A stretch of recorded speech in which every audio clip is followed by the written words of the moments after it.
হাতের কাছে থাকা উপকরণ দিয়ে সকাল আর বিকেলে চায়ের সাথে খাওয়ার জন্য মজাদার একটা স্ন্যাক্স তৈরি করছি।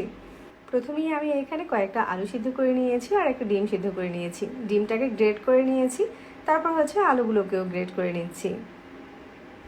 এর সাথে এখন আমি ভাজা জিরার গুঁড়া, ভাজা ধনিয়ার গুঁড়া দিয়ে দিচ্ছি, হাফ চামচের মতো গোলমরিচের গুঁড়া আর চাট মশলা দিয়ে দিচ্ছি, হাফ চামচ গুঁড়া মরিচ, হাফ চামচ চিলি ফ্লেক্স, 1 টেবিল চামচ পেঁয়াজ কুচি আর ধনেপাতা কুচি দিচ্ছি। এখানে হাফ কাপের মতো মোজারেলা চিজ দিয়ে দিচ্ছি, সেই সাথে হাফ চামচ ঘি দিয়ে দিচ্ছি। সব কিছু একসাথে মিশিয়ে নিয়েছি। কয়েকটা পাউরুটির স্লাইস নিয়ে সাইডের ব্রাউন অংশটা কেটে নিয়েছি। যে মিশ্রণটা রেডি করে রেখেছি ওই মিশ্রণটা পাউরুটির উপরে চেপে চেপে লাগিয়ে দিচ্ছি। আর এটাকেও স্লাইস করে কেটে নিয়েছি। একটা বাটিতে 1/4 কাপ ময়দা নিয়ে সাথে মরিচ আর লবণ দিয়ে দিয়েছি আর পানি দিয়ে একটা ব্যাটার বানিয়ে নিয়েছি।